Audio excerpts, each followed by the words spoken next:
Méditation du 23 mars, des protagonistes irremplaçables. Elle fait des chemises et les vend, elle livre des ceintures aux marchands, elle est revêtue de force et de dignité, elle surveille la marche de sa maison, elle ne mange pas le pain de paresse. Proverbe 31, les versets 24 à 27. En 1962, Agnès Demille a publié ceci dans le magazine Sélection. Je ne suis pas sûre que la jeune femme d'aujourd'hui soit plus heureuse. Le bonheur est très personnel et étroitement lié à la capacité d'aimer. Nos grands-mères le savaient bien. Les femmes de leur époque vivaient pour les autres. L'altruisme était l'une de leurs caractéristiques. Leur génération connaissait la foi, la discipline et avait un but dans la vie, par opposition à l'ambition et au plaisir personnel. C'était une génération qui avait compris la valeur de l'élégance dans l'isolement de son existence. La femme de l'époque représentait ce qui était peut-être le dernier bastion de la noblesse. La dramaturge américaine Zoe Lewis a écrit un article intitulé I've been duped by the feminist movement.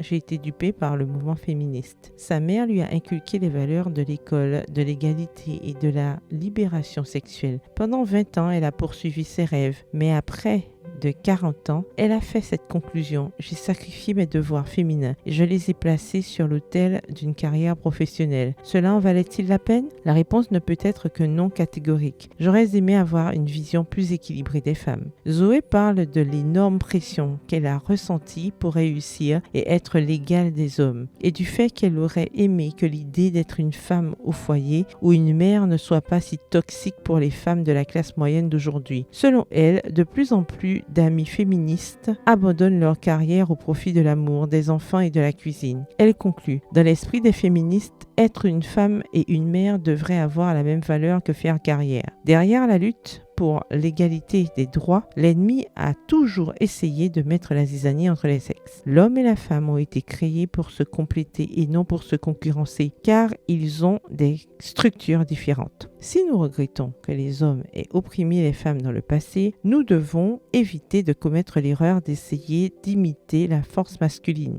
de ne pas apprécier la féminité et de finir dans la frustration et le regret. Soyons inspirés et nourris par la foi et la confiance dans le Créateur qui nous permet de jouer un rôle irremplaçable, d'abord dans notre foyer, puis à l'extérieur. Bonne journée, que l'Éternel vous bénisse.